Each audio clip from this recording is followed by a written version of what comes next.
The following program is video supplemental instruction. VSI is brought to you by the Teaching Center, UF's Learning Support Center, www.teachingcenter.ufl.edu.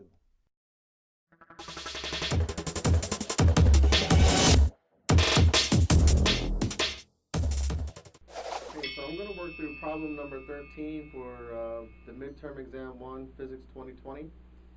And this problem says a 2.0 kilogram ball is thrown straight up over the edge of a building that is 50 meters high as measured to the ground. The initial speed of the ball is 12 meters per second. How long does it take to reach its maximum height? And they're speaking about the ball. So how long does the ball take to reach its maximum height? Alright, so I've drawn an illustration here of the problem statement, and I guess when you read the problem statement it could be kind of confusing. Some may think that you're standing on the ground and you're throwing the ball over the building.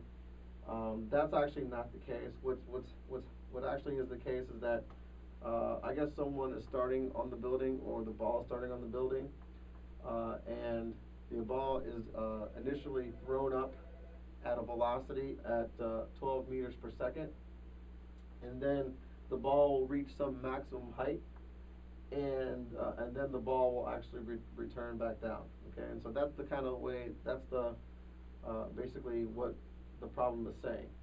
And a few other things that we know about the problem: we know that the building is 50 meters high, so we're starting at the ball at 50 meters high, and we know that the mass of the ball is 2 kilograms, and we know that well, we can set up our coordinate system where we have going up is the positive y and going to the right is the positive x, and we also are setting at the ground our y, our initial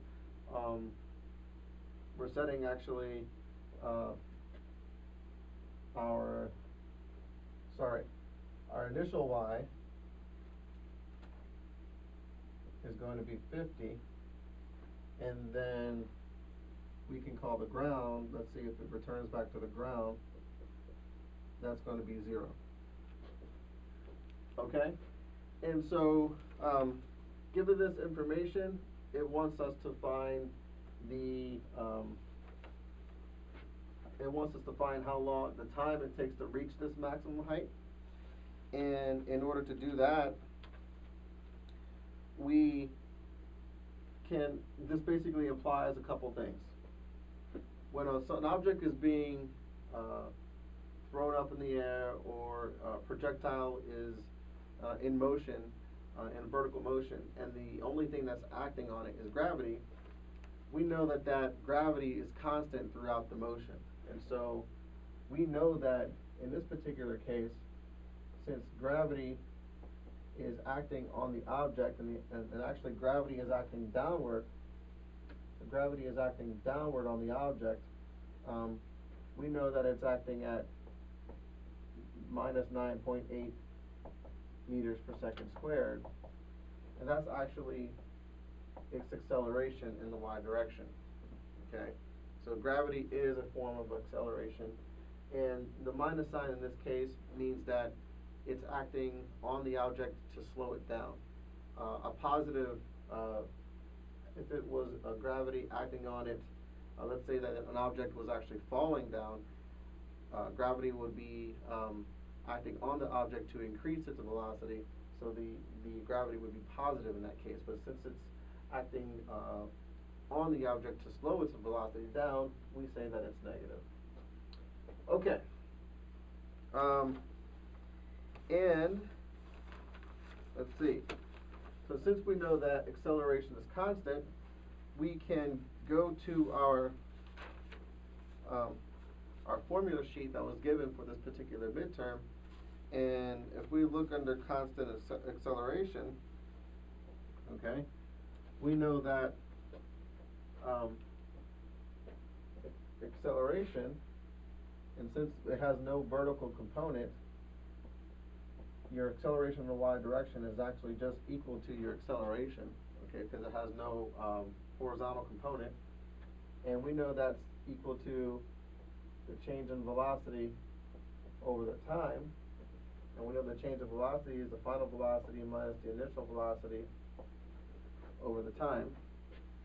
And what we're trying to do is solve this problem for time, the time it takes to reach its maximum height. And so we can solve this equation for t such that we get t is equal to your change in velocity divided by your acceleration. Okay? And so we can plug in the numbers now, where we have the final velocity. Okay? In this particular case, it's not explicitly written what the final velocity is.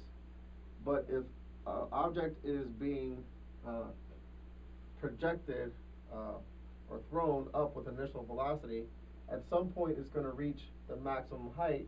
At that particular point, that velocity is going to be 0. The object is actually going to stop and turn back around and come down. So at the maximum height, the velocity is actually equal to 0. And that's actually the final velocity. So we know that the final velocity is 0 meters per second. We know that the initial velocity was 12 meters per second. And we know that the acceleration is acting to slow the object down, so it's a negative 9.8 meters per second squared. And so the meters will cancel out, and the seconds will cancel out one of these seconds, and we'll just left with seconds in the numerator. And when we work this out, we get t is equal to 1.22 seconds. So after the ball is initially thrown up in the air, it reaches its maximum height at 1.22 seconds. The Teaching Center, UF's Learning Support Center, www.teachingcenter.ufl.edu.